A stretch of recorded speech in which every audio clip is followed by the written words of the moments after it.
মৌলভীবাজার সদর উপজেলায় গিয়াসনগর ইউনিয়নের মৌলভী চা বাগানে বৈদ্যুতিক শর্ট সার্কিট থেকে সৃষ্ট অগ্নিকাণ্ডে ৮ চা শ্রমিকের বসতঘর পুড়ে ছাই হয়ে যায়।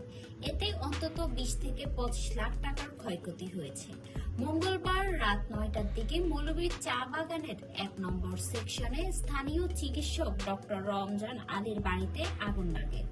ঘরটিতে ৮টি চা শ্রমিক পরিবারের নারী, পুরুষ ও শিশুসহ প্রায় ২৪ জন বসবাস করতেন। আগুন দ্রুত ছড়িয়ে পড়ায় ঘর, ফ্রিজ, টিভি, আসবাবপত্র সব মালামাল পুড়ে যায়। আমি এখানে 10টা বাজার কিছু সময় আগে আর কি আমি জানতে পারি যে আমাদের মৌলভী চা বাগানে আগুন লাগছে রমজান ডাক্তারের বাড়িতে। প্রায় মনে করেন যে 10 থেকে 12 লক্ষ টাকার মাল পুড়ে ছাই হয়ে গেছে।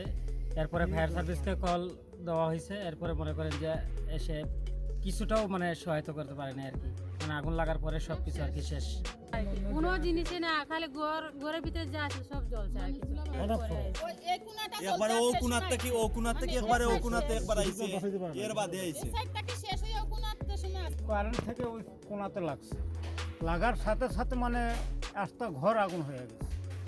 আগুন হওয়ার পরে মানে কেউ আর সাহস করতে পারে নাই ঘরের ভিতরে যাইতে পারে নাই বিধায় মানে কোনো জিনিস আমরা আর মানে ঘর থেকে বাইর করতে পারি নাই। বাইর না করতে পারে মানে সবটাই মানে জেলা শেষ, একেবারে টাকা পয়সা কোনো কিছু বাইর করতে পারে না। আমি বাসায় ছিলাম না, তো আমার বাসায় ফ্যামিলি ছিল, ওরা ছিল।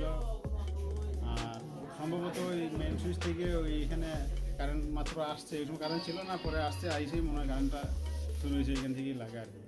ধরার পরে ওইখান থেকে ছাদে গেছে, ছাদ থেকে সারা ঘুরে গেছে।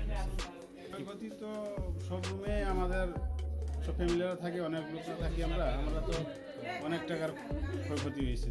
আমরা তো কিছু বের করতে পারি নাই, শুধু তাড়াতাড়ি এখানে আমরা সব ফ্যামিলি যা আসলো মানে পালন মানে কোনোটাই বের করতে পারি নাই। ২০-২৫ লাখ টাকা